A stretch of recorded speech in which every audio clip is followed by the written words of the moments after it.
breathe it, love it. All sports, double coverage.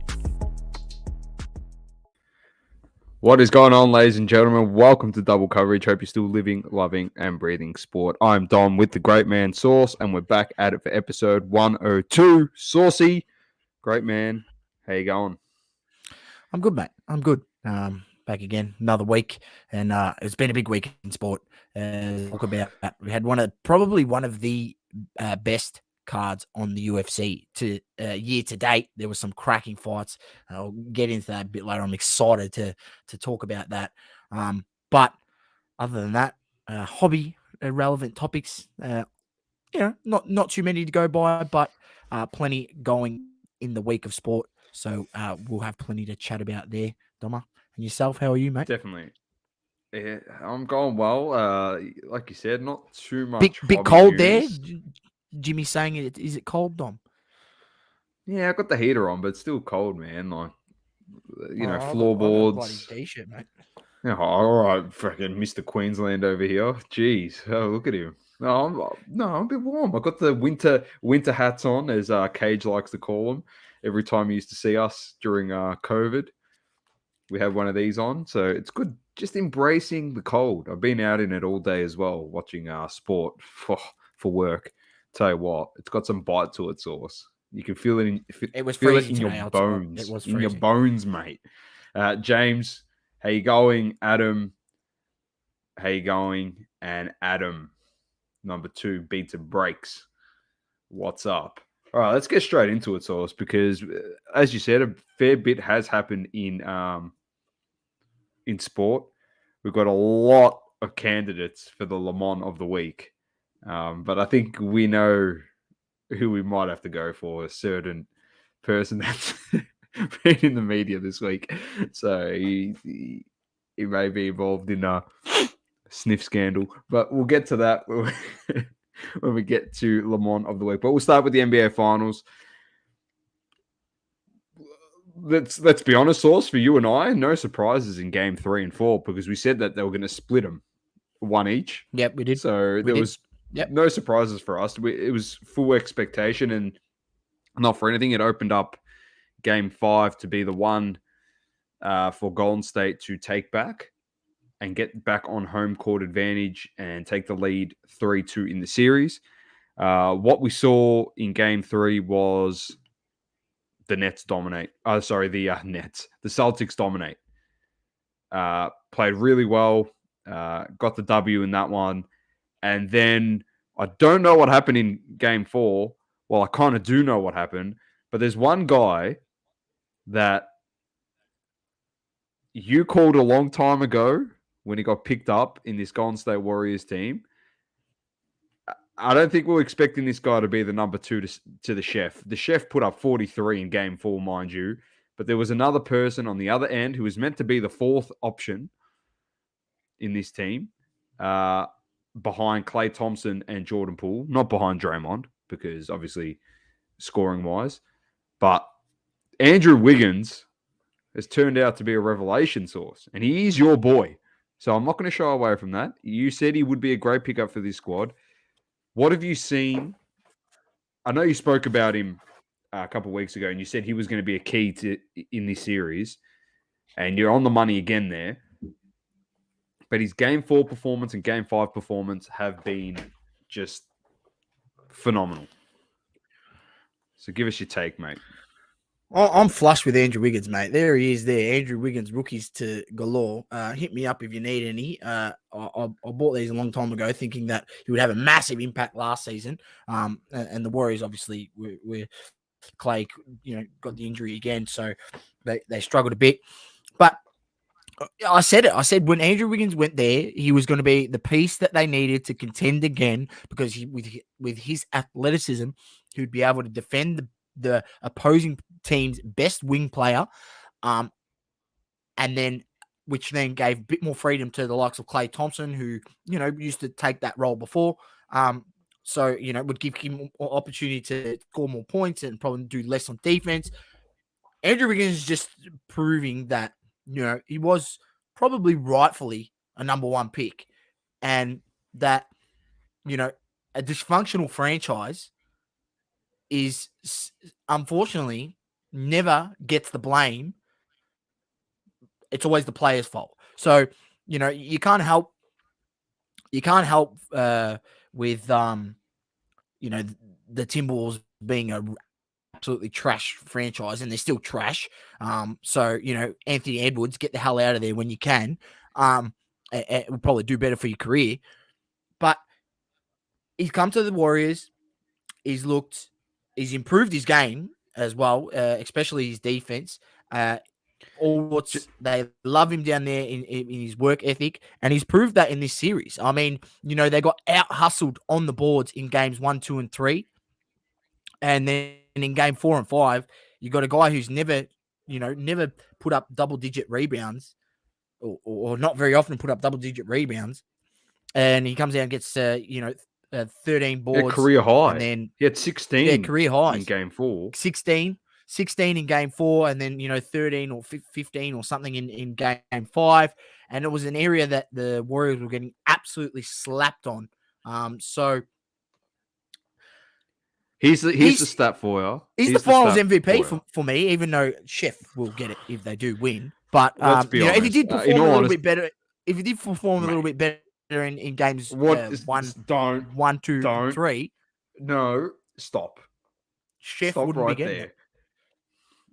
Stop right there, Sauce. You're going to get me fired up about someone winning finals MVP, all right? Because in my opinion, based on precedent, when it comes to Golden State and Chef Curry not getting an MVP, I'll tell you what, Andrew Wiggins has done a hell of a lot more than the other person that stole a finals MVP away from Steph Curry.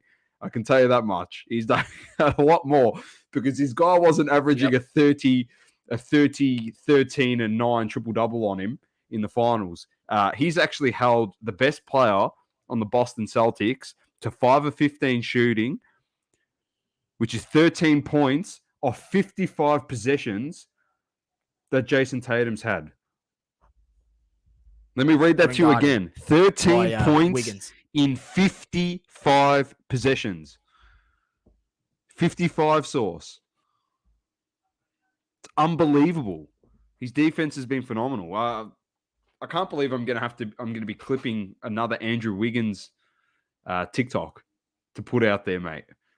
I actually can't believe it because he's just dominated. He's been so good. Curry's been amazing. Klay Thompson hit some shots at the end of game 5.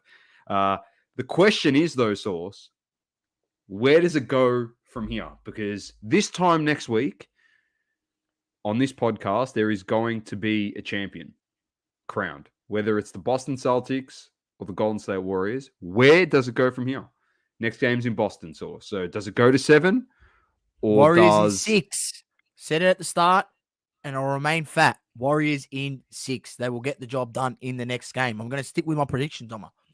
I did say it would happen. You reckon that's 6. it? They're deflated. They're gone. That's it. They're deflated. Whoever wins game 5 wins the series. But I'm going to have to stick with my prediction, even though it would be great to see a game 7. Don't get me wrong. Game 7 NBA Finals comes down to that one game. That's what you want. It's what you want to see as a fan. It's what you want to see as a spectator. But for the sake of the show and the sake of my ego, I'm going to say Warriors in 6.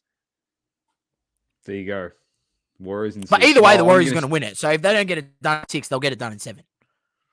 I'm going to stick with my prediction, and it was Warriors in 6 as well. So we'll see what happens.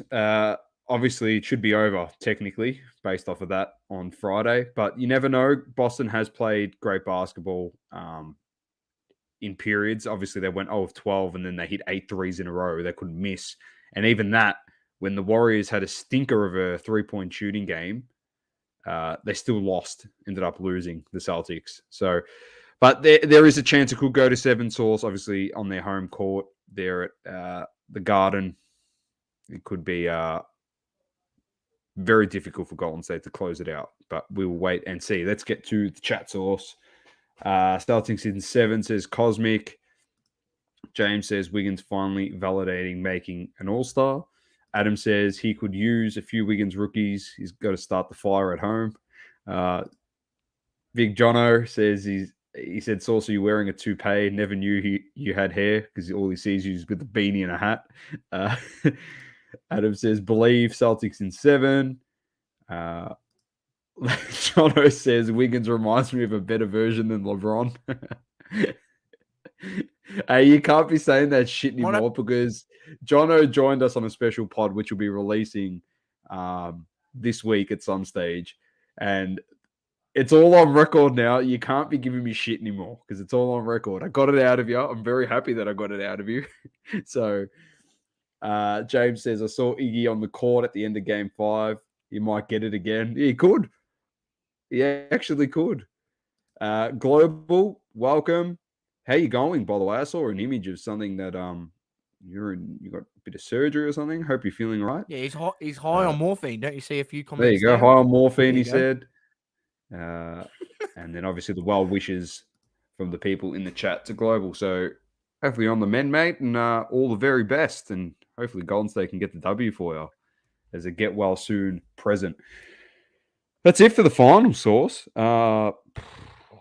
Any surprises from certain players? Are you surprised by Draymond Green's bounce back? Klay Thompson's shooting woes? Jordan Poole stepped up in the last game. He was pretty good. Yeah, not really surprised. The flopping, I'm not surprised by that. I'm not surprised by that. There's been a lot of flopping going on. It's pretty funny, but at the same time, there's been a lot let go, and there's been some putrid calls. There's been a lot of non-calls on illegal screens, and then they give calls on screens that are completely legal. So you work that one out. Kevon Looney should be absolutely ropeable. He's copped some absolutely shocking calls on some screens that the referees have given him against him, on illegal screens that just aren't there. When you have a look at, what Marcus Smart's doing on the other end and grabbing guys' arms so they can't contest the shot on the screen and it doesn't get called nothing. Into the floor. He gets in, he falls to the floor and he gets the foul. There was one. Even they were hard done by on both sides of the floor for both teams. So it is what it is in the end of the day. But we will move on, Source. Before I do, one thing I will say before we move on is if Boston is to come back, Jason Tatum, like, son, if you're gonna channel your inner Mamba mentality, now's the time to do it and not go, on average. I think I seen a stat on average. He's shooting 34% for the series, which is the lowest. He's the next coming of Kevin Durant. Look, that's what they said. That's why you don't count your chickens before they hatch. Or he had one good series or a couple good series, and all of a sudden he's Kevin Durant. Just relax, all right? Like, people just need to calm down just a little bit. That's just my opinion, because they said the same thing about KD when he made it to the finals the first time against LeBron. Oh, he'll beat him. This is it. It's the passing of the torch. And KD and Westbrook, then he had to join a 73-win team just to win one. Yeah, and then freaking he gets to the finals and LeBron gave him a bath. Like, what do you want? Like, killed him. So did he pass the torch? He passed no freaking torch. Fucking LeBron lit him on fire. That's what he did. He didn't pass him no torch. So, like, people just got to relax a bit, yeah? Like, the league is in good hands with Jason Tatum, and he is going to be a superstar in this league, like a real superstar, and I truly do believe he will be.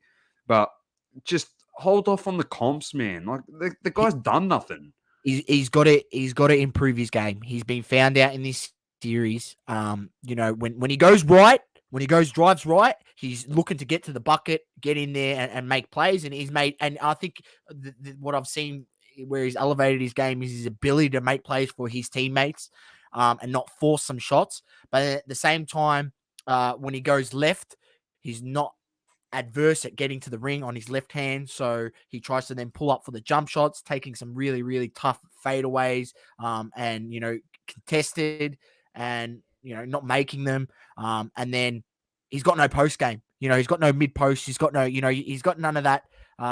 People, he wants to say, once again, bring him up, but Kobe Bryant, you've seen that, he developed that post game, a la Michael Jordan did, sort of going towards the twilight of the career, so that they had multiple facets that they could not be stopped. And he just doesn't have that. He just doesn't have enough facets in his game that he can't not be stopped. He visibly can by Andrew Wiggins. He's giving him an absolute bath. Andrew Wiggins is killing him. Yeah. And Andrew Wiggins has a post game. Have you seen some of the shots that Andrew Wiggins is making? Runners running across, floaters across the lane. He's got the Klay Thompson. He's got the Klay Thompson spin around jump shot from the key, the mid range. I know on the mid post. That's 100%. He's learned that from Klay Thompson. Klay Thompson, before he got injured, that's all he did: dribble, penetrate, stop, turn around, fade from the mid range in the key, and just nailed it. It was like automatic. Genuinely, it's literally like watching Klay Thompson take that shot. Just Klay Thompson can't hit a shot at the moment.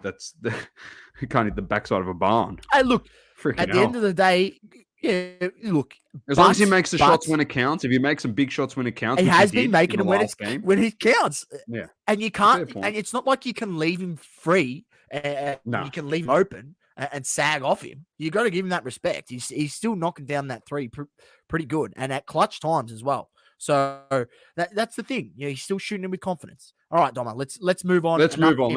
So know the series is apparently over podcast next week. Exactly right. Let's get to the AFL source. We'll start with Thursday night footy. It was Richmond versus Port Adelaide. 12-point winners for the Tigers in this one. Good, solid win. Nothing to say. Port Adelaide, shit. Richmond, they cut it fine again. Port actually came back in this one. But, yeah, they're too good for them. On Friday night, we had the Blue Baggers against your mob. You were at the game, I'm pretty sure.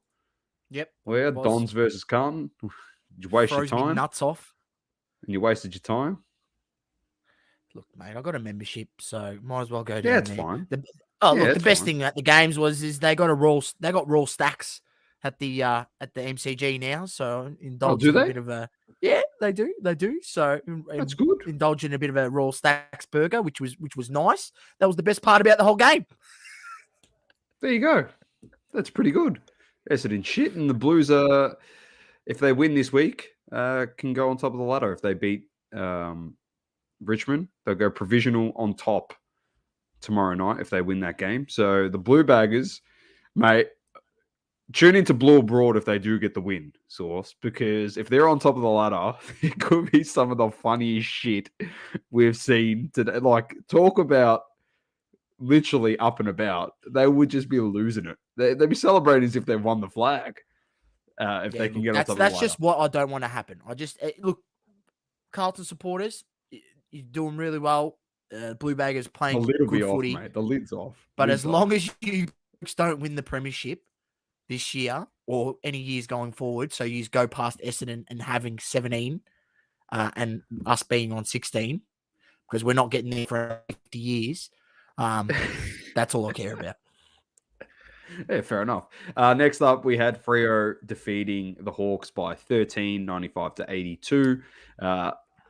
The GOAT was back this week, Source, and that GOAT is Nathaniel Fife, and he played pretty well. Wasn't his best game, but it was a nice way to ease himself back in.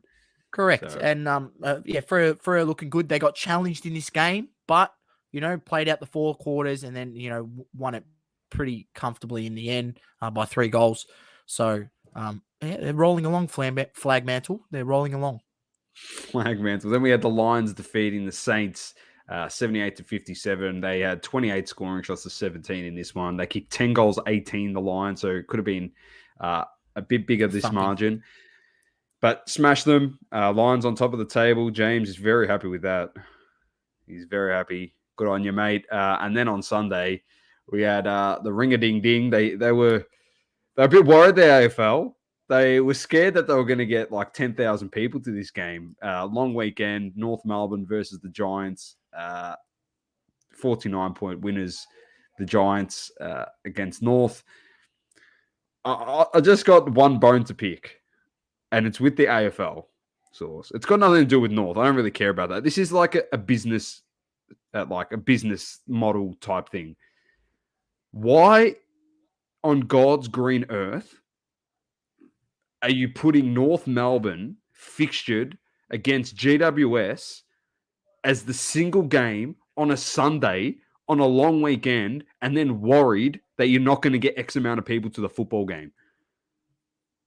You've got a supporter base which is the smallest in Victoria, and then you've got a startup club who's got a small supporter base from Sydney, so like hardly any of them are going to travel down. You put them on a long weekend where everyone goes away as the only game on a Sunday, and you're worried.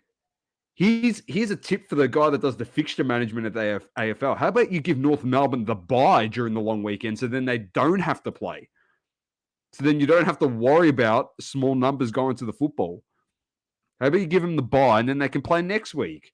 But then when you put them on next week and it's not a long weekend, how about you put them on like a Saturday when there's 2 games running? So then people don't just turn around and go, oh, I'm not watching that shit game. At least they've got something else to look forward to. And then, of course, that's my little mini rant. It's actually terrible fixturing. Like, who the hell's putting that game? Would you put that game on, Source? That was the definition of a toilet bowl. Like, what? They come off the bye, GWS, and you go, oh, okay, we're going to make you play the bye again on Sunday. Yeah. Like, what are we doing? Oh, I don't know. Adam all says, I know the is Kangaroos have enough to get a pie and sauce, boys, and a choc Big M. all I know is that game made me money because I had GWS to score over their total points, which was 101.5, and they scored 102. So thank you very much, North Melbourne, for being so shit. Thank you, North, for giving me such a great season to look forward to. It's been fantastic. Round 20 is your next possible win, mate. Round 20 against us. That's your next possible win. Stop it. Horn Francis, you want to touch on it? Yeah, I mean, his body language didn't look good. People giving him a lot of stick. Did hear somewhere that he's flown over to go see Adelaide, and the club doesn't know about it and he's been caught. I mean, he clearly doesn't want to be at this toilet bowl club that is North Melbourne. And I don't blame him. I don't blame. Like, I mean, I watched that game, Dom. I watched that game, and I really don't know. Like, your coach is now going to, by the end of this season, going to be there 2 years. I don't see any visible improvement in some of the players that you have or your game plan. I don't know. How does he keep his job? 2 years and your players haven't really improved, or your game plan hasn't really improved. I don't know. He's too hard on the team, apparently. I don't know. They don't like people. People don't like people that are hard asses anymore. I don't know. The front office just looks terrible in terms of like what they're doing there at the football club, with all the list managers leaving and all the stuff and the way they dealt with that. And then obviously how poorly we're playing. We've backtracked completely from last season. I thought we were going to have a slight improve, not a dramatic improve. And we've gone downhill. Our recruits have been horrific. Jaden Stevenson is like allergic to the football. He's got anaphylaxis to leather. You can't touch the freaking footy. Some of the things, like, is out of the coach's control. Like, guys not being able to make simple, skill executions. A 5-meter handball hit the target, not handball into guys' feet. Guys trying to run past, trying to get that overlap run, and the guy handballs behind him. Like, that sort of stuff. I mean, that's on the players. You've got to be able to execute. You know what the next worry is, Source? The next worry is Horn Francis will go. Goldstein's going to go. And if you don't do anything quickly, Luke Davies-Uniacke, who is the best player in that football club, is the next one to go after that. I don't think people actually understand how good Davies-Uniacke is. His comp, Source, when he was coming in, was Chris Judd. Not saying he's going to be as good as Chris Judd, but if you see the way he runs and motors with the ball, running style, his goose step, everything he does looks so similar to him. It is scary. Shaved head, He probably doesn't do the other stuff. We know Chris Judd did because his missus does it. So for him to say he didn't do it, give me a spell, mate. And we've spoken to people that, lived in Perth. Said he was around that activity. For him not to be doing it is a big surprise. Global says, does Harvey come and galvanise the club? Mate, Harvey plays for North. He's the runner. Just get a few cheapy stats. Get him out there. He'll probably still pick up 20 posies, mate. And congratulations to Brent as well, because he got inducted into the Hall of Fame. Yep. Fantastic stuff. Out. Good work, Brent. Yeah, you should still probably be playing at the football club, but besides the point, that's fantastic achievement. Adam says North should get the team that won the VFL and just swap them out. Yeah, well, fuck. North of shit. Anyway, let's move on to the game of the... Well, not really game of the round. Game of the round was probably the Fremantle-Hawthorn game. But, Sauce, I'm going to put my ego up there. And I said that the Flagpies were going to win this game. And they could have won it by more than what they did, which was 26 points. 82-56. The D's, Sauce... I don't know we do know what's going on there. Their off-field stuff is creeping into the club, and it looks like they're a bit shambolic at the moment and a bit all over the shop. We touched on it last week with them boxing on with each other. And copping key injuries as well. Maxi Gorn injured. Don't know how... Well, there you go, 5-week injury. So, not It was going to be 8, but he's avoided surgery, so it's going to be 5 weeks for him. The young kid that came in on the weekend, facial fracture, so he's gone as well. So he was coming in to replace Stephen May. Oh, the good news is Stephen May got looked into from the AFL, and they saw nothing there. And he'll be playing against the Lions next weekend, which is a surprise for some, not for us. But besides the point, swept under the carpet. Under the carpet, correct. The guy that's had drinking problems consistently throughout his whole career, stemming from the Gold Coast all the way to Melbourne. But let's just turn a blind eye because he's never done that before. Besides the point, they really are struggling, the D's, to kick goals. The defenders are pretty much keeping them in it. They were the better football club in the first 2 quarters in this game. They were up considerably. And they didn't play First quarter's arguable. Collingwood hung in there. Collingwood had 5 behinds at the quarter. They hit the post twice. It could have been less than what it was at quarter time. Yeah, I understand that. You got to take your chances. But then they didn't put them to the sword in the third quarter. And they've done this previously. Their best football is coming out after half time and putting teams to the sword in that third quarter and getting a considerably, decent lead going into the fourth, and then just start, seeing out the game and doing enough to get the victory. But they didn't do that. Pies came back, and I mean, Melbourne are a shambles. And at this point in time, I can't say comfortably that the Melbourne Demons are going to go back to back. They need to fix some big issues at their football club around culture and around wanting to, play for one another, because Doma, they were the number 1 pressuring side in the AFL last season. They currently sit 17th. There's only one worse team who applies less pressure. No, Essendon. I think you blokes are 16. So they're worse than North Melbourne on pressure. They are worse than North Melbourne on pressure. Well, we're better than the Premiers at something, Sauce, and that's all that matters to me. It hasn't been a lost season.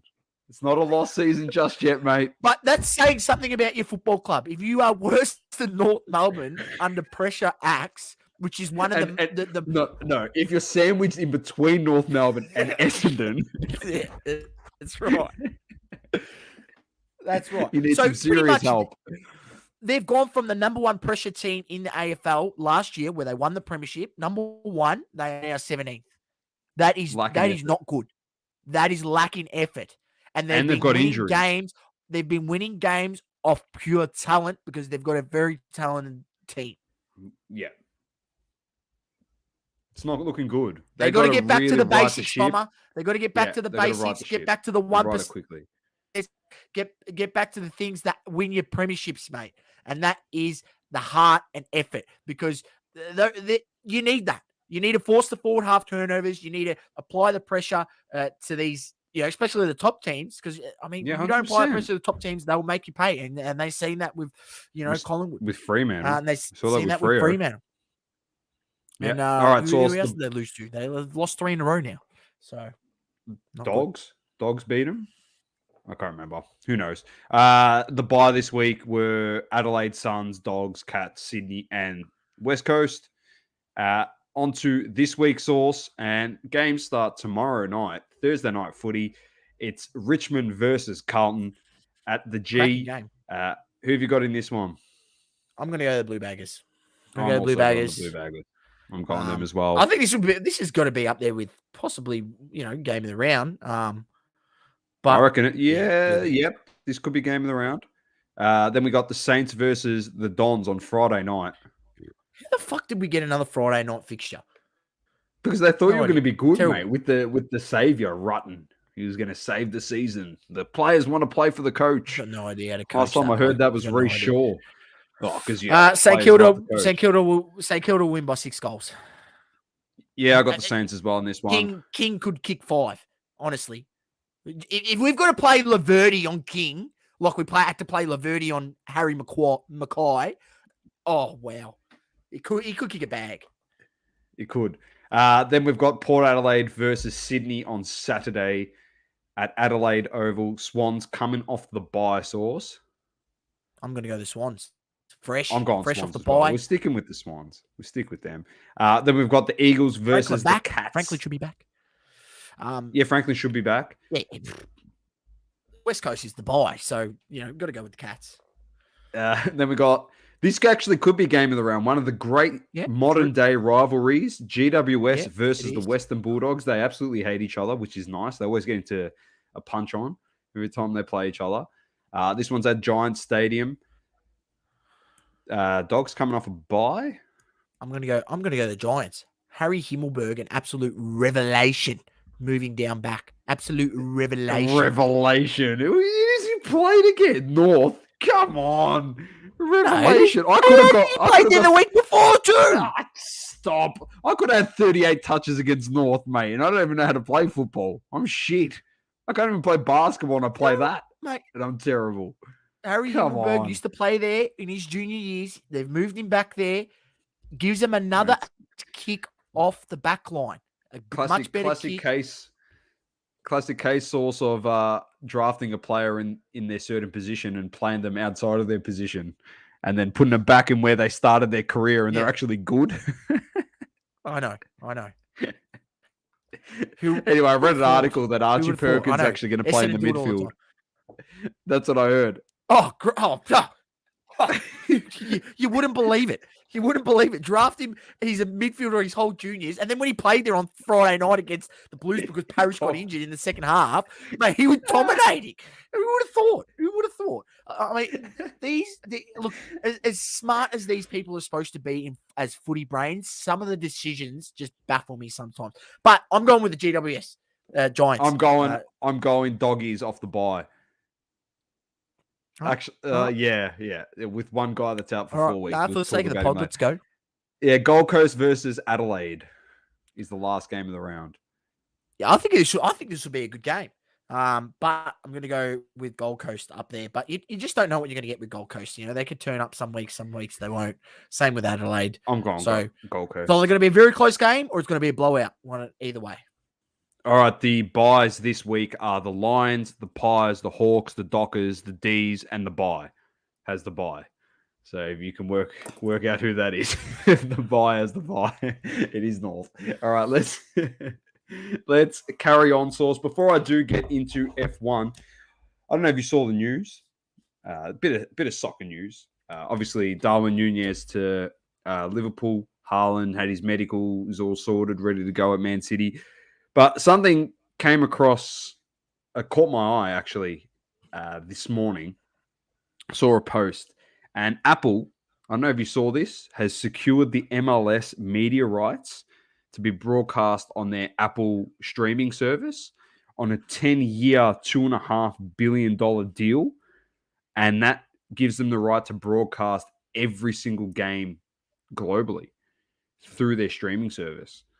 So pretty good signs for the MLS to get their product out there and showcased around the world. So I just wanted to give a little bit of an update on that one. So yeah, F1 source. Hang on. Before you move on, you were on the world game. Shout out Socceroos. We've made the World Cup. Shit. Thomas. Sorry, mate. We've made the World Cup. You can't skip that. I was surprised that 4 a.m. in the morning. Probably why. Got up 4 a.m. in the morning, Doma. I watched it live. I was going off. We had enough chances to freaking get it done in normal time. But typical Australia, not clinical enough. But in the end, got it done on penalties. I was jumping around like an absolute buffoon when Redmayne saved the pen, and I was losing it. I really can't believe we've made it. We beat the 22 ranked nation in the world in Peru and got the job done. Not sure if you heard about Bottlegate. Have you heard about that, Thomas? The I saw something about that about Redmayne.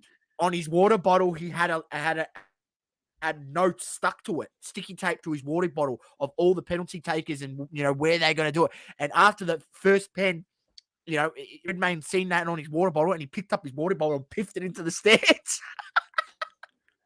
So he didn't have his notes. Yeah, mate, that guy's a national treasure, mate. After doing something like that, that's elite. That is so elite, good. Isn't it? That's so good. But it is a fantastic achievement that we're going back there. So it is look, we're not going to do anything. I mean, the group we're in, we've got France in our group. I think Switzerland and Tunisia. They're finished at the moment. So France, they've lost the plot. Is there a chance that we could qualify for the next round? I'm not going to say it. The fact that we've made it is unbelievable. When you have a look at, the team that we've actually got, we've not gained on talent from our last World Cup. I reckon we've got a lesser of a team. We had to play 16 of our 20 World Cup qualifiers away from home, when usually you split that 50-50. And our, historically, we are very, very strong at home, and that's, our advantage when teams have to come to Australia because of the whole, coronavirus and all that. We had to play a lot of games away and in neutral stadiums.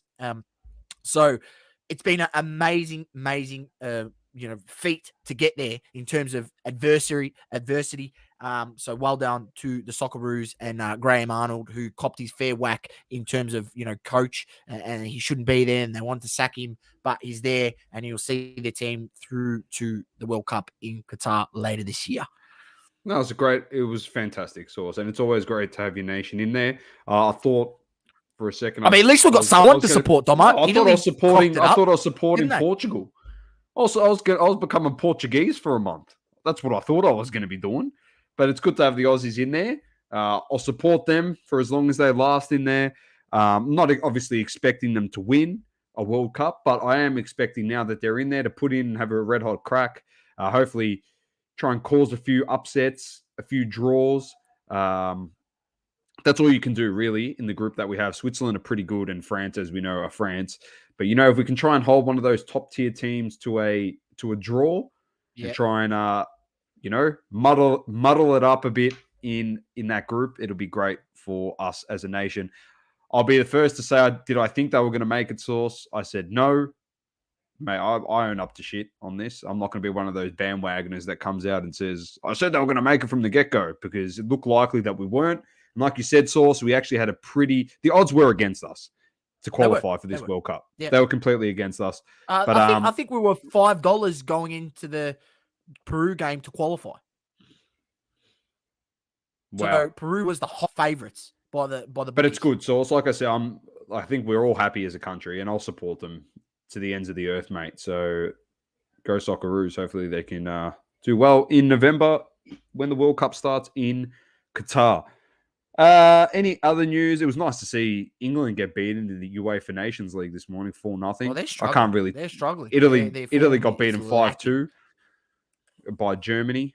So Italy got smashed again.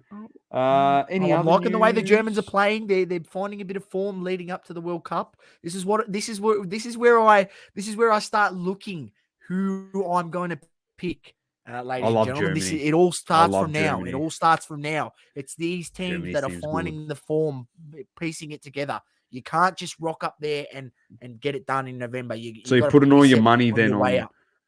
So you're putting all your money on Argentina. No, it could be. The teams that are performing are the teams that are.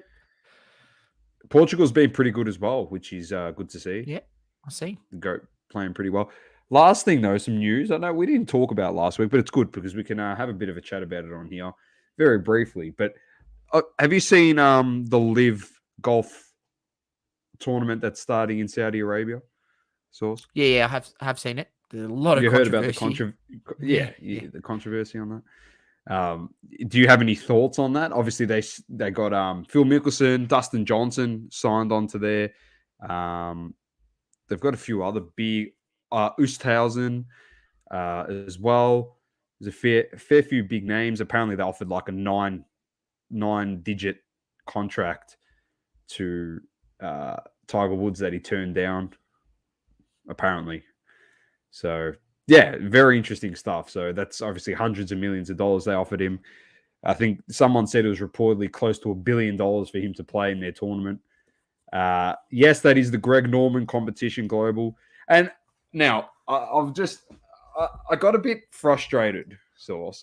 This was very close to probably being Le Mans of the Week, this whole situation, because the PGA obviously came out and said that they wanted to ban any golfer that was participating in this tournament, the Live Golf Tournament. The reason being that it was run by Saudi Arabians.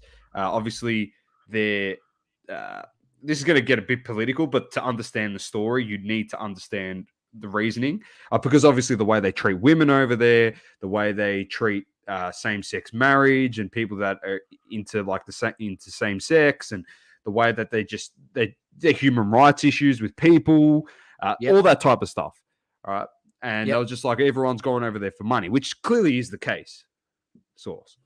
All right. And I would too, but anyway. Yeah, I understand. And then I don't know if you caught it, but then they were interviewing the golfers that were going to play in this tournament.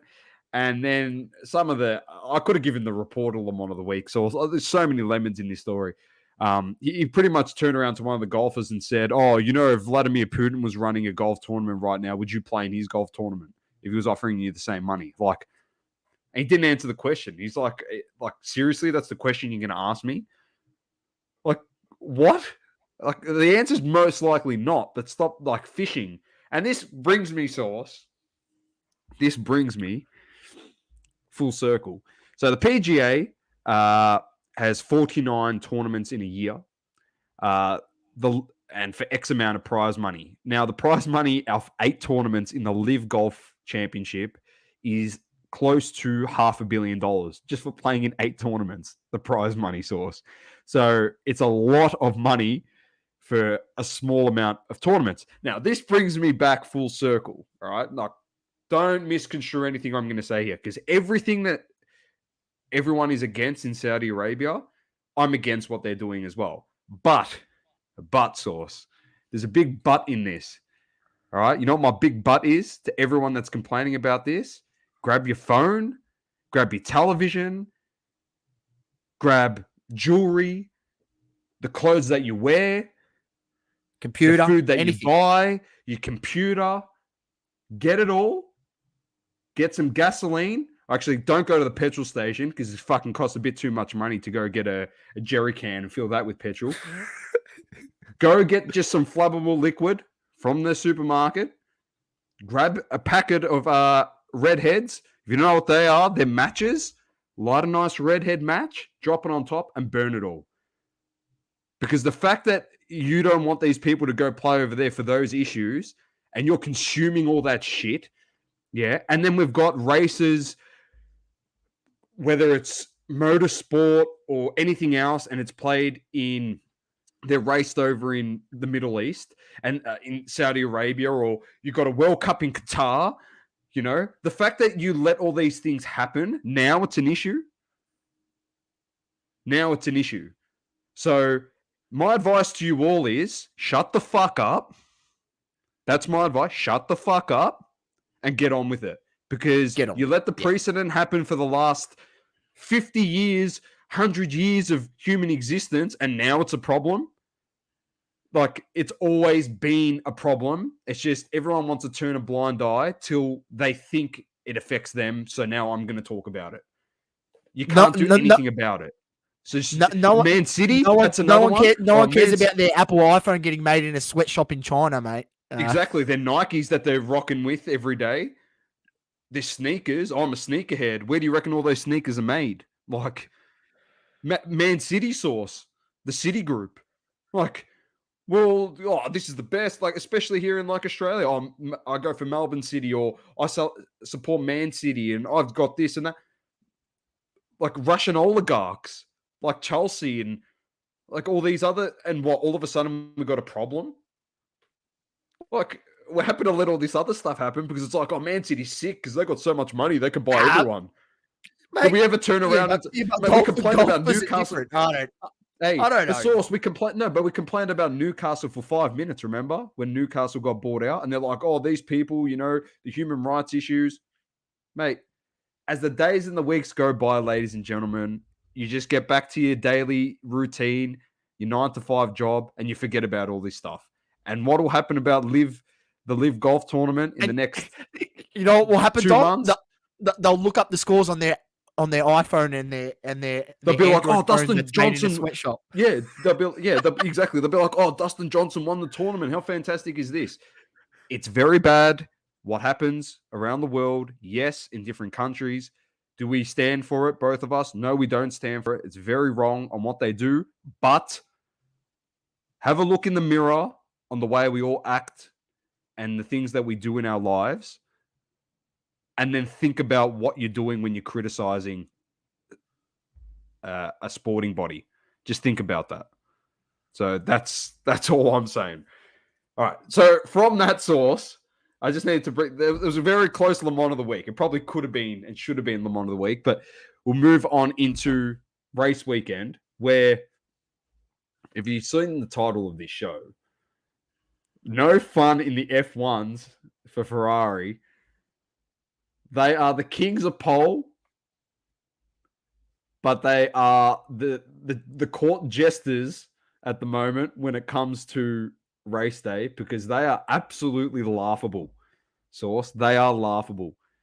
A hydraulics issue for Carlos Sainz and an engine issue for Charles Leclerc. Man, both gone. But the issue goes deeper on the whole Ferrari engines. I mean, when you think about Haas had issues, Alpha had issues as well, and they use Ferrari engines. Both of them had DNFs on the weekend. The whole Ferrari engine, across all of F1 at the moment is rubbish. Throw them in the bin. They can't see out races, and I feel sorry for Charles Leclerc because at this rate, the championship is slowly running away from him. And, the more DNFs you have, the harder it gets to chase down. And, clearly Red Bull Racing, Max Verstappen and Chico Perez there, Horner, they've figured it out. They had issues earlier on in the season. And now their car is humming along nicely and looking beautiful. Verstappen won very comfortably on the weekend, and more issues for Ferrari. It was a pretty entertaining race, but I'd said at the beginning, those top three that started there, one of them will not finish, in the top three, and we got Leclerc literally having a DNF. So, and I've gone, and I also said Source, and I've gone 3 from 3 now. Every race I said Carlos Sainz had a chance of winning. He's not finished. So I've done pretty well there. So every time I say he's going to win, ladies and gents, he's not going to finish. So just back him not to finish the race if I say that pre-race. And you could be a very rich man or woman, I can tell you that much, because those odds will be paying very safe as houses, very you reckon.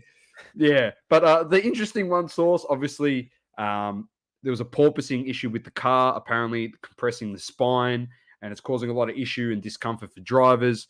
Toto Wolff pre-race, look into it as you will. When Mercedes actually say things, they said that Lewis wasn't going to be able to finish the race. More than likely, he won't get through the whole race, and then we'll have to retire from the race. Lewis finished 4th. He got through the race. Yeah, got he out of the looked car. sore. He looked sore. He did. I'm not saying he didn't. But, you know, someone made a comment and said, "Stop bitching." That was their quote from the weekend. I think they just said, "Stop bitching." I think it was Horner or, I think it was Horner. And then Verstappen said, "Get on. You just got to get on with it or get over it," about the thing.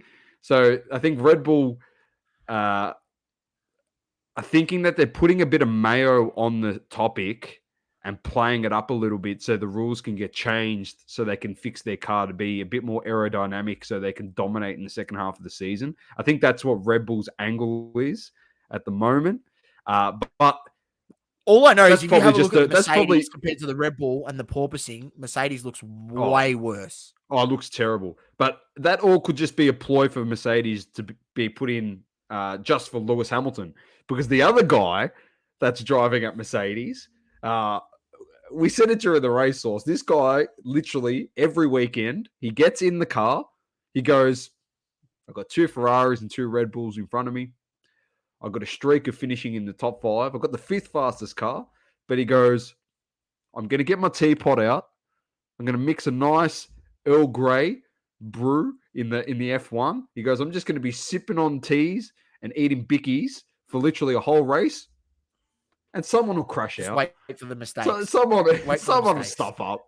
Someone will." And he's got on the podium the last 2 races because there's been stuff ups or engine failures. He's genuinely loving life. George Russell is loving life. And with his consistent driving, has got himself in 4th position in the World Championship. So he's only 17 points behind Charles Leclerc in 3rd. As crazy as that sounds, he's only 17 points behind. He hasn't done anything. He just goes, "I'm just going to go out there, just drive today." Yeah, but he said that pre-race. He said, you know, that's what he said. "I don't have the fastest car. I'm just going to go out there. I'm not going to make a mistake and hope the other guys make a mistake." And I mean, you know, when you know what sort of car you got and that's what your limitations are there, you know, he drove to the best of his ability and he didn't make a mistake and he was rewarded with a podium finish. So, you know, credit to George Russell. He's been driving absolutely phenomenal this season. He's outdriven Hamilton in regards to them having the same, you know, vehicle. He's smashed him. And I mean, credit where credit is due. Definitely. I mean, definitely. This is just probably proving that transition or that, you know, that hire of him as a driver, and then, you know, probably eventually George Russell, the number 1 driver at Mercedes in 100%. The World Championship standings are Verstappen on top, 150 points. He's 21 ahead of his teammate Sergio Perez. Then followed by Leclerc on 116, Russell on 99, Sainz on 83, Hamilton on 62, Norris on 50, Bottas on 40, Ocon on 31, Gasly on 16, equal with Alonso on 16, Magnussen on 15, equal with Daniel Ricciardo on 15, Vettel on 13, Tsunoda on 11, Albon on 3, Stroll on 2, Zhou Guanyu on 1, and then Mick Schumacher, Nicholas Latifi on 0. The constructors' source, Red Bull are, 80 points clear of of Ferrari at the moment. So if they just keep consistently finishing, that's pretty much over and done with. There is a race this week, source. The Canadian Grand Prix will be on, and I think that time will be pretty early again because it is in North America. So not 100% sure morning, on the dude. 4 a.m. or 5 a.m. Beautiful. No? I'll be up. I'll be ready to go. Probably Monday morning. I think it would be probably. Yeah, I'll have a look at that and I'll chuck it in our IG story. But over to you, Source. UFC, big card. UFC 275 would have to be one of the cards of the year. There was some cracking fights all over. I watched it from the I watched it from the prelims on ESPN. Tuned in. There was some cracking fights. Just some honorable mention. I will give a shout out to um, Joshua Culibao, the Filipino Australian. He got the win over Choi Swang Woo. He was the underdog going into this one, but for a very, very good fight. His boxing skills were, elite. This was in the featherweight division, so he got the win in the end. And credit to him. That was a very entertaining fight. They were both fighters taking some big shots, but Wu took a lot more big shots than Culibao, and he got the victory in third round decision. But it was the main card that we tuned in for, and to kick us off on the main card, we had Jack Della Maddalena, the Australian, defeated Ramzan Emev, and Jack Della Maddalena from Perth, I believe he is from. KO in the first round. It was going pretty smoothly. Emev was getting a couple of good shots on, but Della Maddalena hit him with just a lethal body shot, and that took the wind out of him, and he just finished him in the end. That was in the welterweight division, and then another Australian in the welterweight division. You had Jake Matthews defeated Andre Filifau, the Portuguese welterweight, KO in the second round. I'll be honest with you. I had no idea about this Jake Matthews bloke. I didn't even know he was in Jake the Snake UFC. Jake Matthews. But I tell you what, he looks a good fighter. He looked clean, and I mean the commentators seemed a bit amazed. They were like, "What fighter are we watching here? Is this the same fighter?" And mind you, Jake Matthews has had more fights in the UFC than any other Australian. So he's been in the UFC since he was 19. I think he's 26 now. So he's been in the UFC a long time. He's 18-5 professional MMA record. And the commentators were amazed. That they were like, he's improved a lot. So, look out for Jake Matthews. I think he's only 25. He's up and coming. Another Australian. He's in the welterweight division. And if he can keep improving and, keep putting fights together like that, he'll definitely, move up the ranks. And, he did beat Andre Filifau, who was coming off a 3-win streak. And I think he had KOs in those last 3 wins. So he was finishing guys, and he got the finish in the second round. I mean, Filifau was trying to throw punches, and Jake was just slipping him and sliding him and blocking him. It was like he couldn't get touched. It was literally like I was watching Muhammad Ali out there with his boxing skills. It was unbelievable. Like, I mean, Filifau didn't have any answers, and in the end, Jake Matthews knocked him out and gave us the shrug. And that's gone all around the world. People are loving the little shrug that he gave after he knocked him out. He went, light work. Like Ronaldo. Gave him a little shrug. And then the women's strawweight. Not sure if you've seen this knockout, Doma. Wei Li Zhang knocked out Joanna Jędrzejczyk. She's retired. She's retired from MMA. Joanna had an amazing career. 35 years old.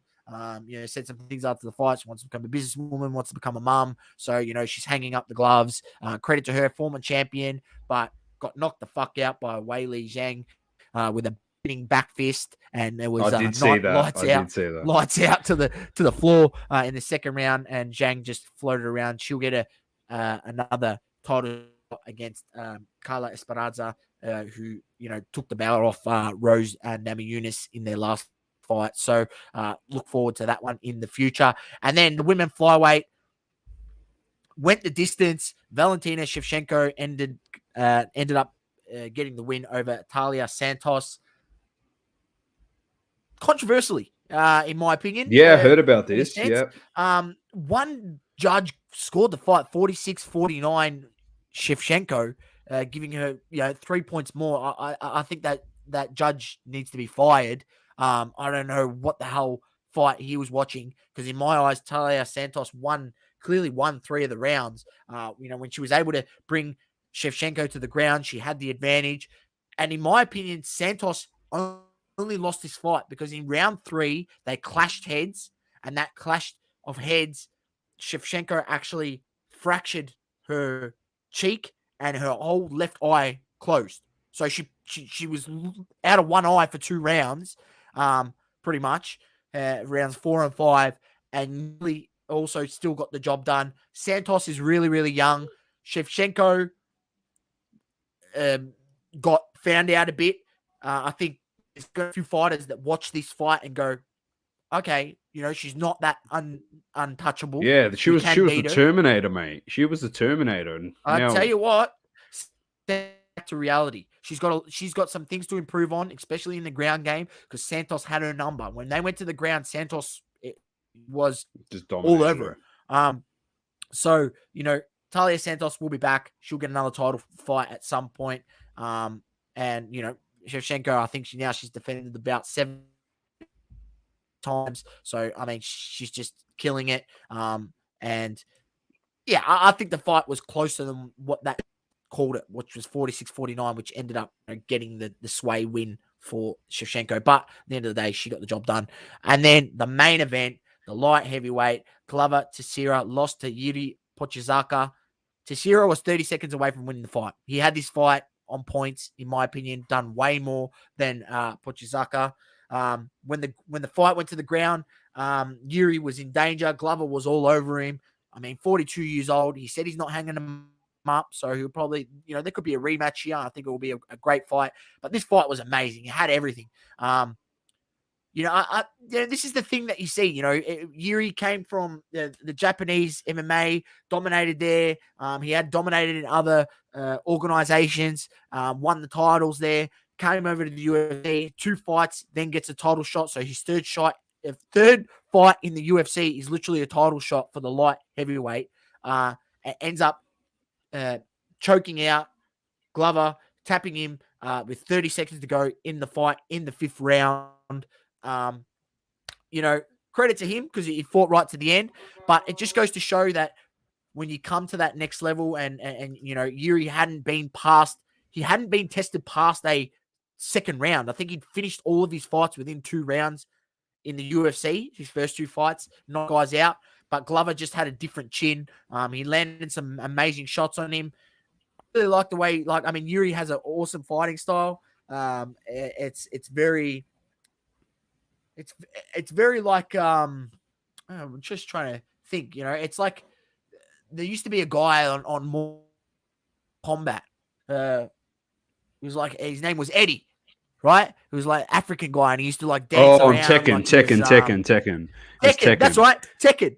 On Tekken, right? It was Eddie. It was Eddie. Eddie, right? Yeah, the Caribbean guy. Yeah. That's dancing around. I mean, that's Yuri. That's like, if you've ever played Tekken, you've ever been Eddie, that's the way he fights. Like, I just imagine that. And it's entertaining as hell to watch. Do I think there's a lot of holes in his game? Fuck yeah. There is a lot of holes in his game. And I think, as guys come up and challenge him, I'll be interested to see, how they're able to expose some of those holes. But, he got the job done in the end. I want to see a rematch of this fight, Dom, because it's such an amazing fight. One of the fights of the year. But in the end, Yuri got the job done with the submission in the 5th. James said his name's Eddie Gordo, and yes, it was capoeira. That's his fighting style, capoeira. Saucy, is there a card this week? There is a card this weekend. It's UFC Fight Night, Qatar versus Emmett. That's the main event. And then you got the lightweight. You got Donald Cerrone against Joe Lazzone. I'm surprised that Cerrone is still getting another fight. If he does lose this fight, surely he hangs him up. But yeah, that's this weekend. Main card kicks off from 9 a.m. Australian Eastern Standard Time. So tune in. Nice, very nice, Sauce. All right, let's move on to Le Mans of the week. There's a few. As I said before, when we're talking golf, and there's Stephen May and Jake Malcolm last week, and there's been a whole bunch of stuff that's happened great candidates. But there was one guy, and I understand, all right, The story behind this source, before I put it out there, because I don't want people just ragging on us here for picking on him, but it's not because of it's got nothing to do with mental health issues. All right.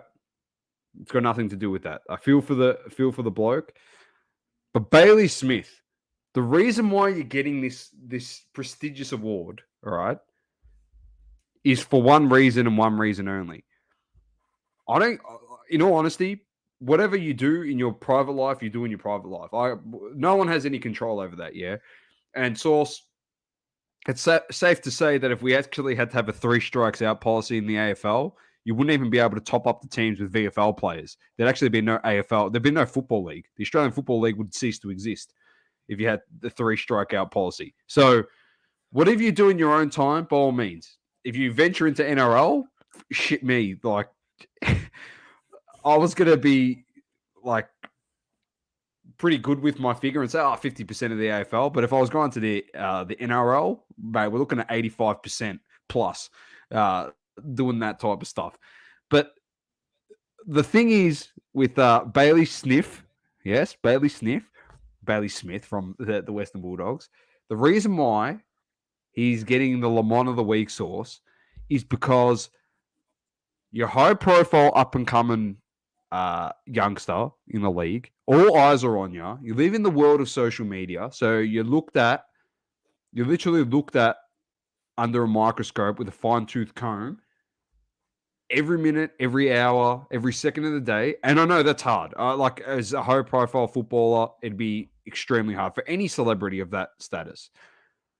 But the fact that you can go to a party and have the trust in everybody at that party in the age of technology, Source, that not one person is going to record you if you go down and do something that is illegal or could get you into trouble, whether it's with your football club, with the league, with the authorities. This is the reason why Baz Lenker, Bailey Smith, this week, unfortunately for yourself, Bailey Sniff, you are a Lemon!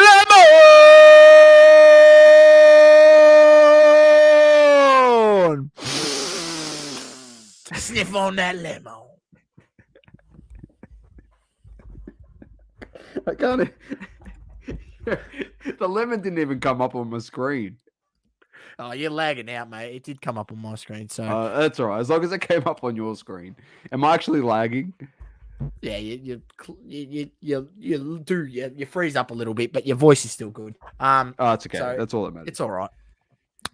Oh man, yeah, it's just Doma, it's pretty stupid. I mean, and just the manner he did it, like in the middle of the club, like that, and then to then go send pictures of himself holding white powder as well.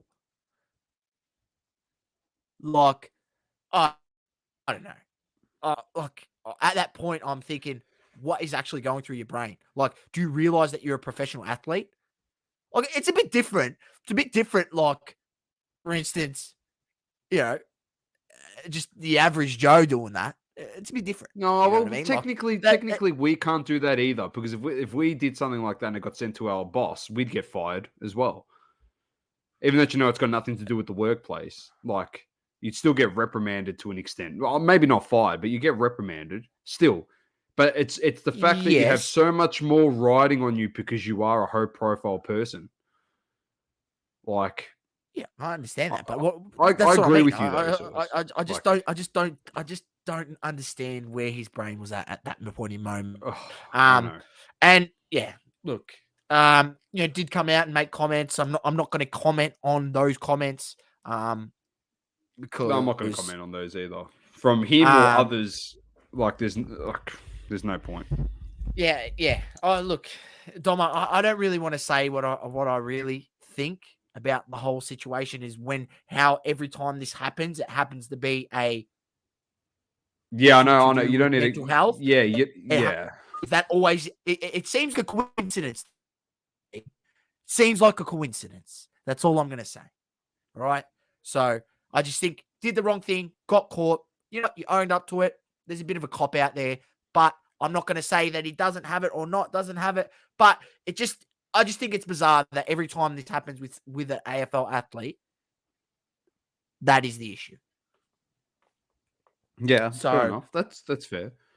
That's fair. Um, So anyway, but that was just the reason why I got it. It's got nothing to do with anything else. Just the fact that you got to be a bit more aware.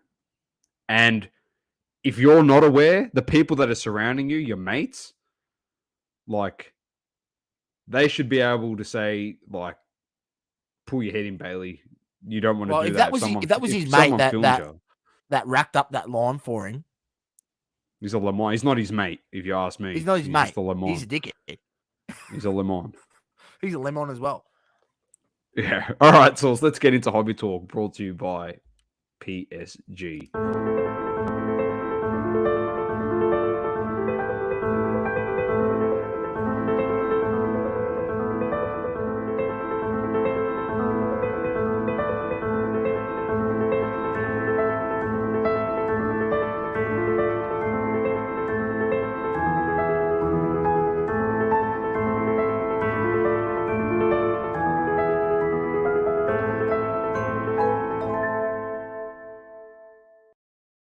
Very nice. Thank you to the family at Platinum Standard Grading for that. Bulk Sub 3 source is now open for Platinum Standard Grading. So if you want to send your cards in, they will go into Bulk Sub 3 to get sent off to the boys in Queensland. So send them off to us. All the info is in the link in the description. Or head over to our link tree in our bio on Instagram. So check them out. All right, Source. Straight into it. We've been so cynical the last few weeks when it comes to the hobby, so we've got to try and put a positive spin on some stuff. Panini Floors football, that's NFL football, has dropped, retailing at about $88.50 USD a box. Number 20 or less, the base set for 2021 Flawless Football Sparkles with Gemstones. Panini Flawless Football, Gems breakdown, the Rubies to 20, Sapphire to 15, Diamond to 10, Emerald to 5, Platinum 101s. There's a Tom Brady Ruby on your screen there for those watching via video. Rookie Gem Sigs, which add an on-card auto. So 2020 Gem Sigs breakdown. Base is to 20, Sapphire 15 or less, Diamond 10 or less, Emerald 5 or less, and the Platinum 101. And on your screen is an Emerald to 5 or less Trevor Lawrence rookie auto. Nice looking card. I hate to know what the Mac Jones is going to go for, Source, the 101. Don't worry, Global. Don't worry, Global. We're starting on a positive note, but we're going to get to that. Don't stress. Don't stress. Sorry. I wonder if they put a dual NFL shield, 1 of 1 Tom Brady, one NFL shield from a jersey at Tampa Bay and one from a jersey at New England. And then maybe you might get Drake looking for that one too. 1 of 1? Just imagine if they're an auto Source. Just imagine if they're an auto instead of just logos. Well, he does sign for Panini, so I know. There's a Mac Jones shield. Putting it out there. Rookie patch autos. He's Zach Wilson. I'm going to check that. Let's just get through these then. Auto relics, patch autos, dual patch autos. There's a Mahomes boy with the Trey Lance. Oh, sorry, Steve Young with Trey Lance. 79ers.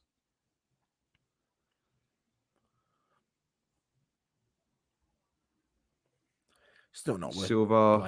There's Peyton Manning. Peyton Manning, All Pro Inc. There's a booklet. Oh, look at that Source. Red, white, and blue. Josh Allen. So veteran booklets. So the breakdown are 6 autos, a box. This is for a hobby box. 2 to 3 memorabilia cards, 1 to 2 gem cards. For the photo box, it is 6 autos, 1 bronze, 2 to 3 memorabilia cards, 1 to 2 gem cards, with 1 being an aquamarine style. Here's the checklist. Let's just quickly have a look, Source, and see if we can get what you have just suggested. Career progressions, distinguished patch autos, dual patch autos.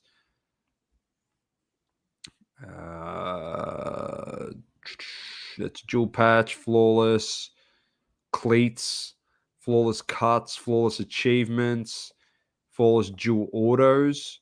Trevor Lawrence, Zach Wilson, Mac Jones, Drew Bledsoe, flawless flyers, flawless penmanship, flawless performances, rookie SIGs, flawless SIGs. There's Tour in there. I might try and get Tour. Spike autos, Dan Marino. You said you don't buy backups. I know I don't. That was a joke. Great autos. Michael Vick's in there. Hall of Fame. Peyton Manning Source. Dan Marino. Joe Montana. Some good names in there. Honored Inc. Laundry Tag. Over here. Patch autos. Where's the NFL Shield ones? Red, white, and blue booklets. Serial number to 1. You can get a Mac Jones in that. Rookie booklets. Mac Jones, rookie cleat autos, rookie debuts, rookie dual patch, rookie gems, rookie shadows, shield signatures, serial numbered 1 of 1. Let's have a look. Is he in here? You can get Mac Jones. Of course, you can get Mac Jones. Rob Gronkowski. I don't see any Tom Brady. No Brady. Gems, gloves, Star Swatch SIGs, veteran booklets, brand logo set. Is that him? No, he's not in there. Maybe they made this because he had announced his retirement and they'd made this already. Yeah, maybe. Jewel diamond memorabilia sets. Frick, there's a lot of cards in this. Holy shit. It's a massive checklist. But yeah, check it out, ladies and gentlemen. How many cards, man? Flawless shields. Here it is, Source. I don't see Tom Brady. No Tom Brady. No Tom Brady. Yeah, there's a lot.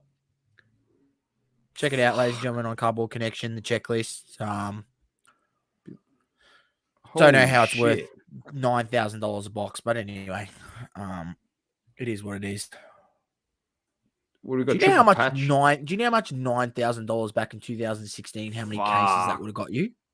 Look at this card, Source. Platinum 101. Peyton Manning, Brett Favre, Tom Brady, triple patch. Oh, that's awesome. That's not a 101, is it? Yeah, you can get a 101 platinum. Oh, you can get a 101. There's a Mahomes, Josh Allen, Justin Herbert. Anyway, yeah. No, I'm with you. I don't understand. There's some bangers in there. There is some bangers. There's Tom Brady, Shield Gems. Shield Gems 101. Yeah, but I don't think that's auto. No, it's not. I don't know if there's any Tom Brady autos in there. No? There probably is. Not that we can see. There probably is. Anyway, check it out. I mean, why wouldn't you have a 1-of-1 Shield auto? Like one of the best players. The best player ever to walk the planet. I don't know, Source. Go ask Panini. Ring him up. Global says booklets are underrated. I agree. They are. James said, did you hear Mike Trout started buying his own cards to give to his kids? Yes, I did see that. I don't know if you caught that, Source, but Mike Trout has been buying his own cards. It's pretty cool. He's got his own. He's got with Vegas Lemon. He's got a few cards. Yeah, so a lot of Derek Carr as well. So we've also got, we've spoken about this before, but Obsidian Soccer is now out. $350 USD hobby box. Oh, here he is, your boy Ricardo Pepi. It's your boy. There's a 1-of-1. Is it a 1-of-1 of him? No, just a rookie. There's Bruno Fernandes.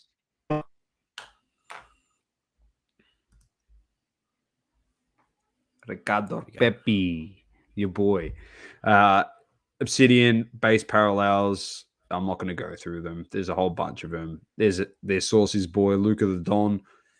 Inserts for one per box. They include die cut sets via Equinox, Supernova, Tunnel Vision, and Vitreous. They're Equinox parallels. There's the Ultra Rare Color Blast. I'll be honest, I actually like this Color Blast design a bit better than the ones they've had in the past. Source. Yep. A bit different. That's Pedri on the Color Blast. You can get Kaka autos. His autos go for so much. Ricardo Kaka. What the fuck? That's got to be obviously just for. No, that's you see what I? I hope so. Fuck. It's just for promotion. They do this. I was going to say, Jesus. Ciro Immobile over there. So 4 autos or relics, one of each base, parallel, base, or insert parallel. The hobby case hit is 1 contra parallel, 1 color blast, black. And then the checklist is in here. Feel free to check out the checklist to see who is in here. It'll have. Hang on, scroll down. Just have a look at some of the autos. Jewel Jersey Ink. Jersey autos. Hope Solo's in here. Yeah, I always like to have a look and see what sort of vet guys they got in there. So they've got Wayne Xabi Rooney Alonso. in there. I see. Yeah, Xabi. Ferran Torres is in there as well. Lightning Strike autos. Oliver Kahn. There you go. They got Thierry Henry. Thierry Henry. Who else we got? We got Jürgen Totti, Klinsmann's in Francesco there. Totti. Crespo. There you go. Hernan Crespo. They got Francesco Totti. That's nice. Thiago Motta. Of course, Timo Werner's in there. Matrix Materials. Volcanic Material Signatures. Cristiano Ronaldo. Pretty cool card.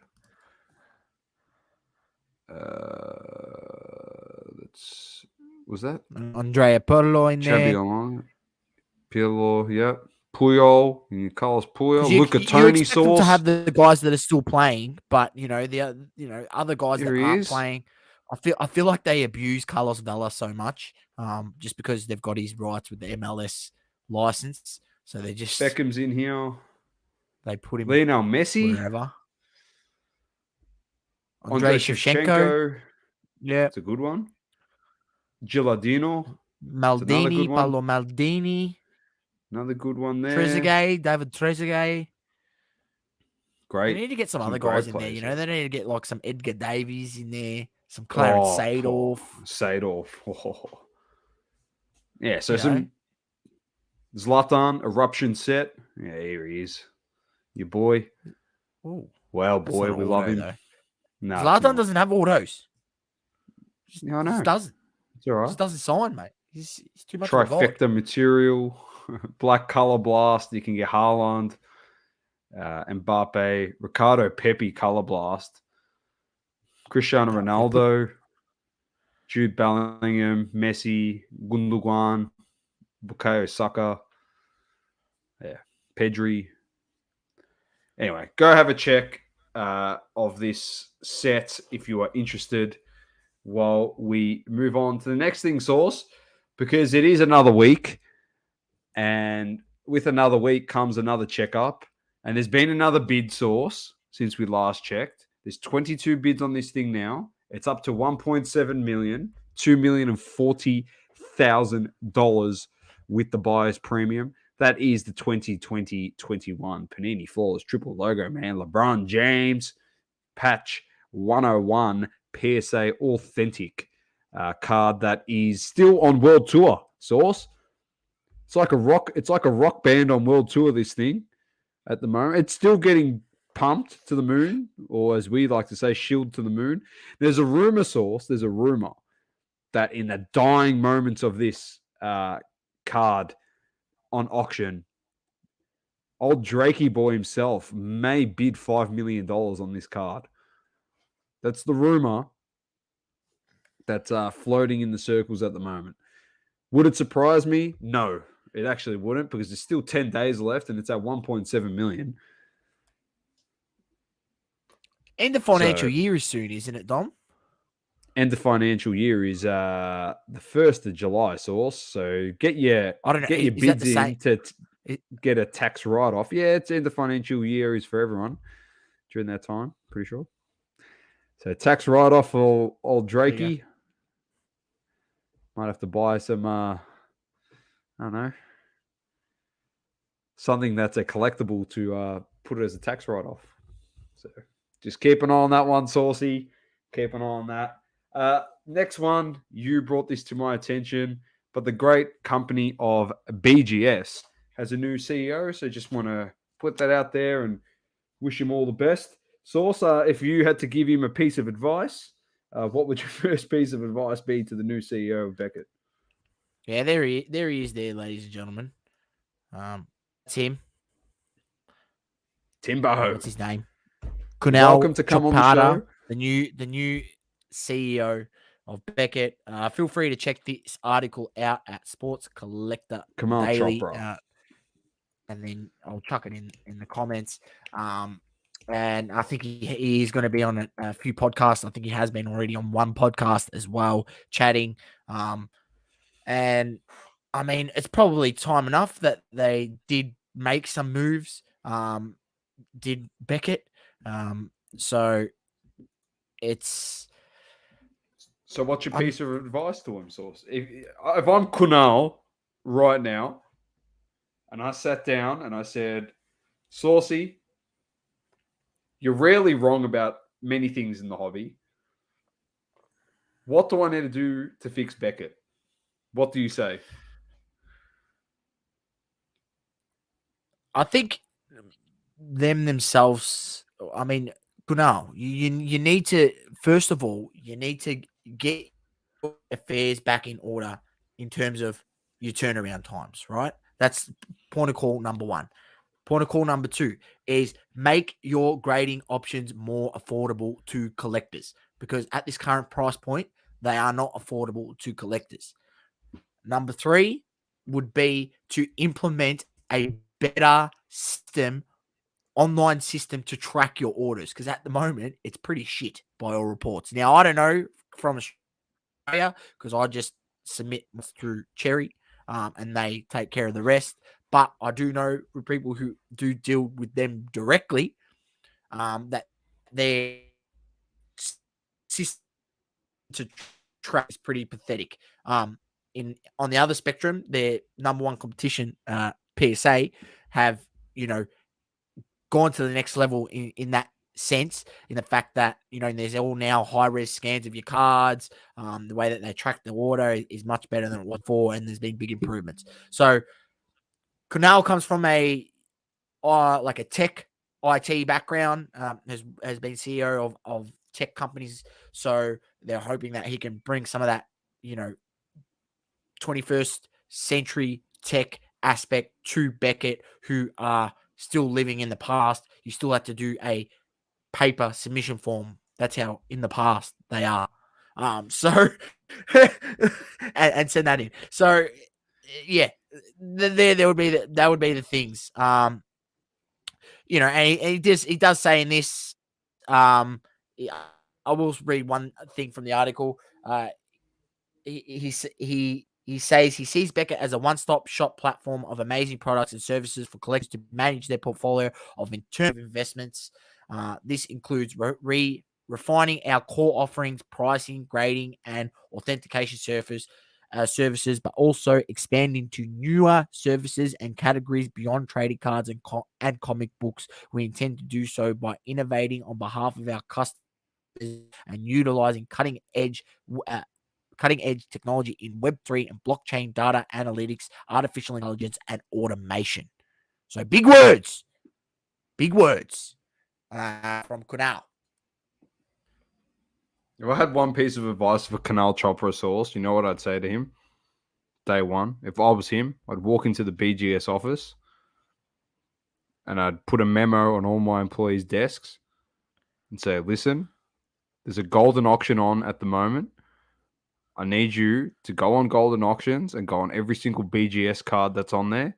And we're going to set aside a time and we're going to shill every single product to the moon so we can become the #1 grading company again. Just shoot every product. Like what PSA did to become #1. Exactly. No, I was just kidding. Adam says, how much did the LeBron triple logo man waste of space end up going for? Hasn't sold yet. There's still 10 days, 14 and a half hours left on that one. So we'll give you another update next week on the pod. And then 3 days after. So next Saturday night, Sunday morning, maybe next It'll probably be week. Saturday night over there. Yeah, Saturday night over there. It'll be sold. So stay tuned for that one.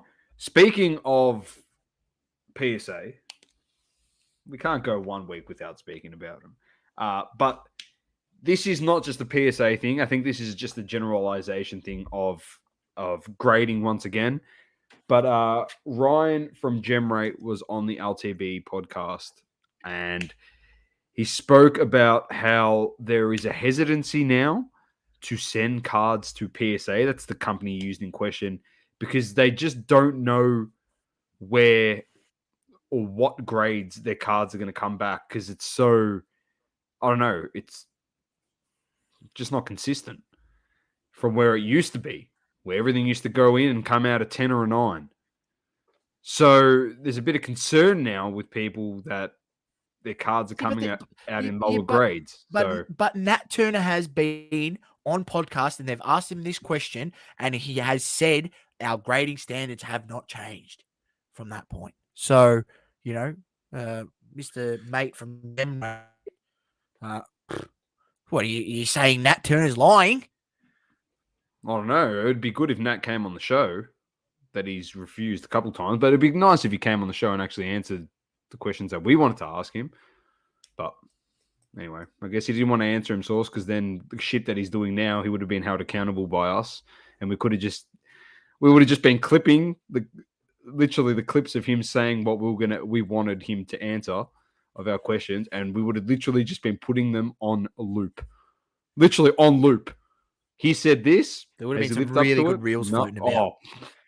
There would have been some real good reels, like really good reels. But yeah, it is what it is, Source. Like, but nothing's going to change. Like, I don't understand. Like, I understand what Ryan was. It's all part of their business plan. They want you to crack it and send it again so they can double charge you. It's part of their business plan, Doma. Oh, yeah, let's give this a fucking 4 or a 5. I seen a Justin Herbert blue fluorescent, got a 4. And, he went through a group sub, and this is a group sub that's sub thousands and thousands and thousands. With PSA. Tens of thousands, hundreds of thousands of cards with PSA as a group sub, tens of thousands of cards. So, you think by this time he would have a decent eye, as he has a review service part of his group sub as well, where you pay a bit extra and he reviews the card. And he's had a pretty good rate previously. But, he's seen over more recent subs that, over the last 3 to 6 months, that it's not as he thought it was before. And this card being a prime example, got a 4, said no chance, it's a 4, cracked it, resent it, and it came back a 10. So resent just a ploy to PSA. to make them pay PSA. twice. Yeah. Just make that clear. Resent it back to the same grading company, not to a different grading company. He got it back and resent it to the same grading company, and it came back a 10. From a 4 to a 10. Come on. And everyone that laughed at us when we started this podcast 2 years ago, Source, when we said that, they should be showing subgrades on their cards. And people said, what do you need subgrades for? For this shit. Here it is here, Doma. Here it is here. So, fresh to Jeff_cards. Not my card. He just said he's sharing from Facebook. So, this is the thing. But ridiculous. Got a 4, cracked it, resent it. And this was the post from Facebook. Feel free to check it out. Yeah, pretty crazy. Pretty crazy. Where was Rooney? A PSA. Was he actually? I don't know. Anyway, it's one of those things. This is why we say that when you're grading your card, you're just protecting your card. And to be honest, it's because everyone's just clouded by money. Like all they want is money, money, money. So that's why they'll stick with PSA. But it just proves that you could grade with any grading company source that will encapsulate your card. It'll protect your card, and you can go for the cheapest option there is. And it does the exact same thing as the PSA thing. The only difference is you just don't get the highest value for your card when you go to sell it. So it just proves that you're just using it to increase the value of your card. It's got nothing to do with anything else because it's giving you a 4 on a card that has then come back as a 10. Like, and people might say, "Oh, it's a one-off thing." It's not a one-off thing. This has happened so many times. Just people just don't keep up with it. If we had to actually have a list, it'd be like a freaking manifesto. It'd be like this high source. Yeah. With all the shit, trimming and freaking not actually authenticated, and it's not real, fake, blah blah blah. And this is why we'll always say, you know, I don't understand why people continually want to play premiums on PSA cards. It just doesn't make sense to me. You know, you are the one being fooled by paying that extra money. You are the fool. It's true. Anyway, Source, before we do finish up, I wanted to just quickly just jump into this over here. It's a good article here. It's from last year in June, but I found the article. It was just to do with the 93-94 Ultra Fleer Ultra scoring kings. But the reason why... Chuck it in the chat. Yeah, I will. But the reason why I pick this up. It talks about the trends and like the Jordan, like increasing the value of all the other scoring kings in that year's set and all that type of stuff. But that's not the reason why I'm looking at this article. The reason I'm looking at this article is because Jordan may be out of reach for some people. But as you know, Saucy's doing the Fleer Metal Universe set at the moment. Yep, 97. Metal Universe? Yeah, 97. Just got to get the Jordan. Just got to get the Jordan. Yeah, it's expensive, Source. I know it is. But the good thing about this set is really nice set. Obviously, 90s ballers, as you can see. Charles Barkley on your screen. Joe Dumas from the Pistons. We got Patrick Ewing in there. Larry Johnson. Obviously, MJ's in there. Karl Malone. Alonzo Mourning, Shaquille O'Neal as well. The reason why I say to have a look at this, it might be a really nice set that you want to start collecting. Do a bit like what Saucy's done. And you can pick up some of these cards pretty cheap, raw. Like you can get David Robinson for $20. It's just the Jordan. It's just the Jordan. Yeah, it's just the Jordan. But this is what I'm saying. It's just every time there's Jordan in any set, he's always expensive. Yeah, that's fine. So that's actually these inserts. It's actually fine, to be honest. Like this one here is a Jordan that's $8,500 apparently sending for grading, whatever that's supposed to mean. But you got one here. There's a PSA 8 for $1,500. That's a lemon. But it could be something that you. Which one? This one? No, that one is. This one isn't. This one that's $8,500. It's not even graded. Yeah. Anyway, there's another one here, 1,500 PSA. It could be something you want to collect this set over time, $40, $50 if you want them raw. Obviously, they're a bit more, as you can see here. There's an Alonzo Mourning BGS 9 for $200 or best offer. But, you know, it's something that I wanted to bring attention to. We might even start looking at some more insert sets. It was a recommendation from one of our listeners a while back, from Matty Tabe, actually. Want us to deep dive into a few more of these older insert sets. We might try and bring one every week onto the show. And we can just look into it, especially looking at some of those 90s sets. Into the old Skybox, mate. Yeah, 90s had some of the best sets, inserts going around. So definitely one of the more affordable ones, obviously, with Shaq. Not Shaq. Well, Shaq here is expensive, but Shaq and Jordan are the two most expensive out of the checklist for these ones. So have a look. You might just want to collect the card, and if it's graded and it's a 5.5 and it's a Karl Malone, you might just want to buy that. Well, So, with mine, up to you. Dom, I just picked up anything like some were graded 7, some were graded 8, some were, I think I picked up one that was graded like a 6. But in the end, I'm going to crack it all out and put them all either put it in a PC slab or a bunch of vanity slabs and chuck it in a vanity slab, and just so they're all nice and uniform. Very nice. And do something like that. Yeah, you see, you can pick up a Jordan here. There's a PSA 7 for $675 source. So you don't need to go for the high end. You don't need to get a 10. This is the thing that I know people want, that perfection and chasing that perfection, but I still think sometimes, source, if you crack a 10, which no one ever would do, but if you grab the whole bunch of 10s and you crack them, is there a guarantee they're all going to come back as 10s? That's a test that nobody's willing to take the risk on, because why would you crack a 10 to see what a grade of it might be today? Just imagine grabbing some of these old 10 source that were graded back in the day and cracking them and sending them in now. That's the real test. But as you know, it's all financial gain now, so no one cares. So besides the point, if you're talking Source and I, lower grades, go for your life, acquire the card, add it to your collection. Looks really cool. Something like this. I players like in to there. have the whole set, man. I like to have the whole set than just one player. This is an awesome 100%. set. And then, when the other guys aren't that expensive, you're just like, well, most people would be like, well, I want the Jordan because it's such an iconic card. Well, if you're going to get the Jordan, there's your most one, then you're probably not looking at that much else to get the rest of the set. The PSA 6 here on bids at the moment for a Shaquille O'Neal, $1,750. But definitely have a look at some of these cards in the set. Very, very nice. Here's Dominique Wilkins scoring over Horace Grant in this image. Pretty cool. Yeah, but that's it, Source.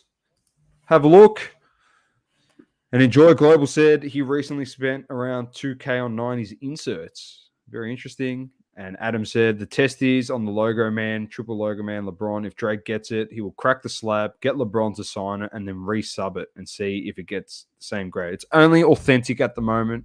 It's not actually graded. But if he does crack it and then gets LeBron to sign it and he re-authenticates it, it just increases the value technically of what it's worth. So where the hell is he supposed to sign it? I don't fucking know. Across all three patches. Every single logo man. I'll get him to sign on every single logo man. So 3 autos on the logo man. 3 autos on the one. Imagine if he signs a LeBron 23, LeBron 6, hashtag 6, LeBron 23. Slash hashtag 6. Can you imagine on the Lakers one if it has like 23/6 because he wore both numbers? It'd be fucking awesome if you did that. It'd be so sick. You got a saucy, smoky sauce? If not, we will wrap this bad boy up coming up to 2 hours. Yeah, not really. I haven't been much. I mean, I picked up a few, just a couple of Arsenal cards from the latest Prism. Just picking up just a few guys that I want to collect. One thing I will say is a while back I did talk about the all-time greats Genesis, I think, and I gave this as a bit of a nice card. And here's the Magic Johnson, the all-time greats Genesis. This is the latest Mosaic set that's been released, or this is the 2020 Mosaic. Now's a good time to go have a look at some of these because a few more sets have come out. I think at the time when I gave these, I said these were going for about $50, 50 to 85 US itself. But at the moment, they're like going for like 30. So the prices have come down on it. So, go check it out. There's a few more other guys in the set. There's, I think, Steve Nash in the set and a few other ones. I think at some point I will, if I get the Magic Johnson, which could be soon. If no one wants to bid on this one, I'll bid on it for $27.90 and I'll take it. And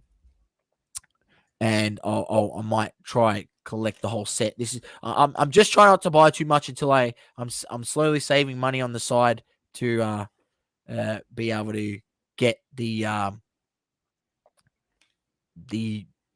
Michael Jordan that I need, because it's going to cost me about $800.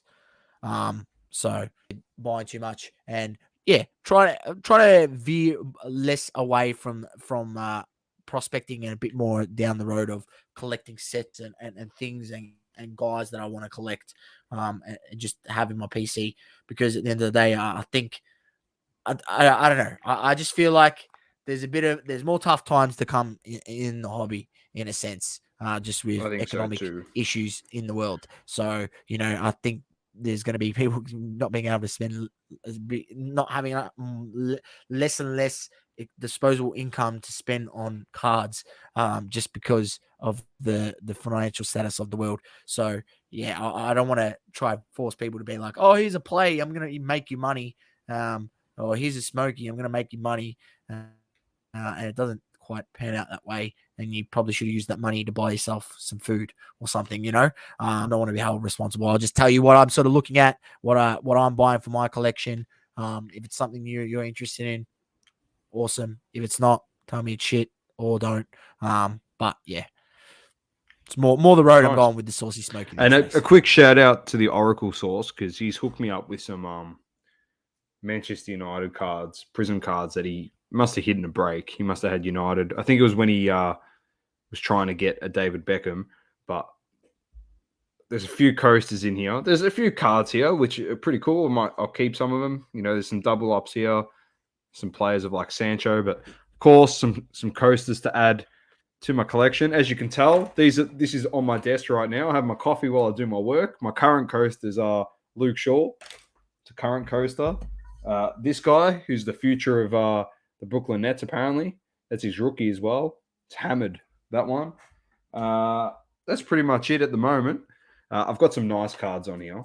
As you can see, I got Adam's custom cards up on my desk. That doesn't get used as a coaster, does it? No. That's on a stand. No, you don't be ridiculous. They're on a stand. That and this one.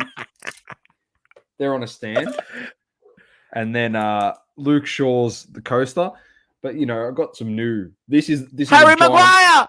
That's a slab head of a coaster, that one. This one's a jail coaster. Oh, that one there's can't get a game. A freaking McDonald's coaster. The poster boy for Macca's. This guy, advanced hair. This guy, a free coaster on a transfer. And then another giant slab head coaster. So, as you said last week, Sauce, we're building up a nice coaster collection. So if you ever come over, ladies and gents, to the Double Coverage Cribs, when you get a drink, you'll be resting your card or your drink on. That's my coaster.